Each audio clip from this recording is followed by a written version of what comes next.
With higher interest rates, we now have more properties reducing their price on the market than we did this time last year.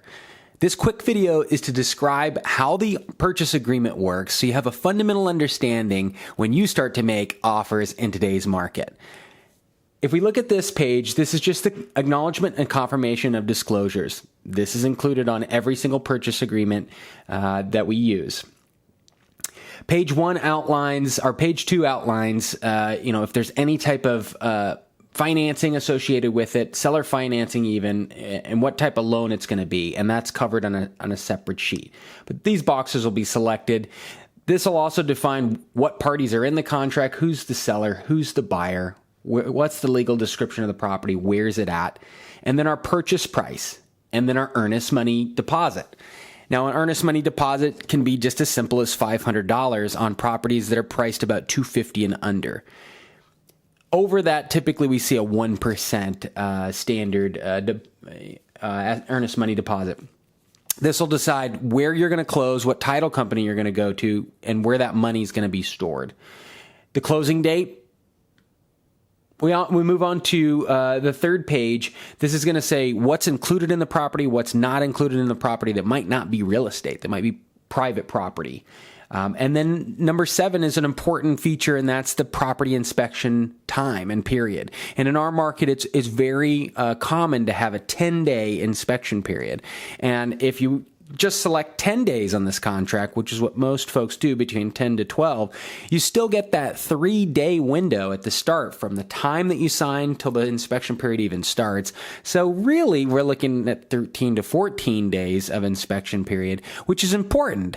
It gives you time to do your due diligence, to not necessarily have every single duck in a row before you offer, especially if we're offering maybe lower than what it's listed at, and we're just trying to see kind of where we can get traction with that particular deal.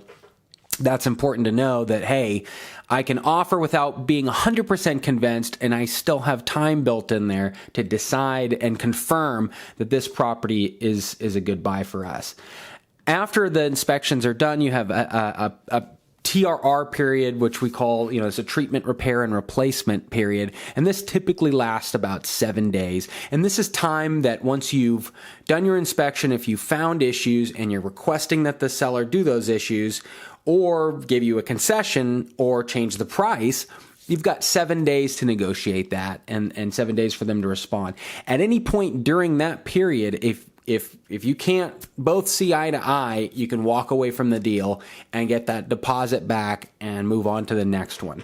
The next pages just basically cover how we're gonna transfer the title and what kind of benefits of that are there going to be, such as title insurance, which is required on most loans.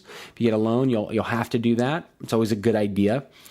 Taxes and prorations, how those are going to be transferred at closing. And then, is the property covered by a residential service agreement? And that's just typically a home warranty is another name for it. I don't typically recommend those and for various reasons. Number 13, additional provisions. This is where we would add any type of extra negotiation that we're doing. This could be an as-is offer. This could be waiving inspection contingencies, leave the car in the garage, all kinds of stuff can be in there. And then after that, it basically describes if we can't get along and we have a breach of contract, we're going to go to mediation first. And this really gives us the power when we don't see eye to eye and we do have a contract in place and we're past that inspection period, that we can go to mediation, and most importantly, even not needing to go to mediation, we can then begin to talk about it, knowing that the next step is mediation. It's not a judge. And, fortunate out of 300 something deals, never needed anything more than just discussion between us to settle. We always generally do good business, and it's a buyer and a seller talking. So termination of offer, that's the final page. Right before you execute this offer, you have a termination of offer. This is exciting because you can say, I'm going to offer this price, Mr. Seller, and it's only going to be valid for 24 hours or 48 hours. And once that passes, this contract will immediately void right in your very hands, and you can set that termination date and time. And so that's important. Maybe offering multiple properties or trying to get traction to say, hey, you've got until this, and then we're gonna offer on a different property. So very exciting stuff. Just wanted to go over that briefly. Hope that was helpful. I think the key elements here are we have a lot more flexibility and options and negotiations right now, which is resulting in a lot of first-time home buyers actually getting an opportunity to get in on a deal at a good price. So hang in there.